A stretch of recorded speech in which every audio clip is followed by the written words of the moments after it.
Konting idea guys, ito oh. Sira tong kuha na to.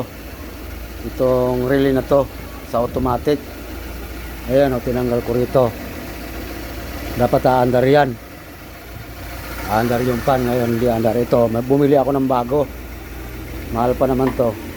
Nagit 1,000. Ngayon tanggalin ko to. Tanggalin ko tong sira.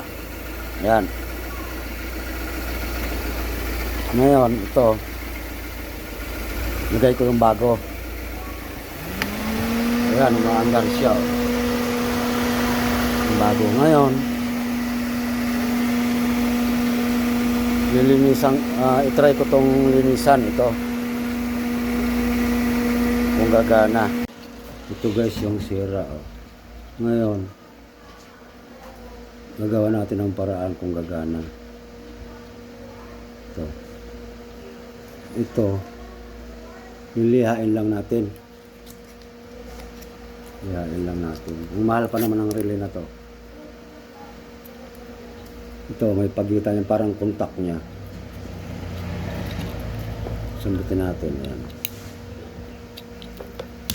Tapos ipasok natin ito. Yan, lininis ko lang yan. Linisin ko lang. Yung parang kontak niya. Kanina ayaw gumana to. Ngayon nasalpak ko ngayon doon kung gagana. Tapos ito nakadikit. Iangat lang natin, iangat ko natin konti. Yan. Nakita niyo yan, yan. Ito parang kontak niya. Iangat lang natin yan. Yan. Ngayon itry ko ngayon doon. Guys. Yan, ito yung dati gumagana to. Yan, gumagana ngayon yan. Tanggalin natin to. Namatay ito. Ito yung bago. Tanggalin natin kung yan, namatay siya.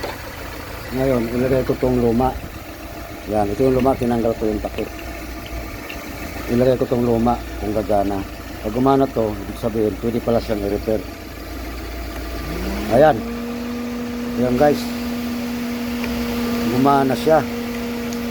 Yan, gumana. Ito yung bagong bili. Ito yung luma. Gumana ngayon. Isa pa natin to ikabit. Kung mamamatay, kailangan mamamatay yan. Ayan, mamatay na. Ibig sabihin, okay yung kwan, hindi pala sira to. Kailangan lang pala ng linis. Yan, mga guys, yung may mga Toyota dyan. Ganito. Pag ayaw gumana to, linisan nyo lang yung kontak niya. Gumana na siya. Tanggalin ulit natin. Yan. Yan. Gagana ulit yan pag tinuwan ko rito. Tinanggal ko itong automatic. Oh. Dati hindi gumagana yan. Dati sira ito. Ngayon gumana na. Bali dalawa na yung kuwan ko. Sayang to. Mahal pa naman.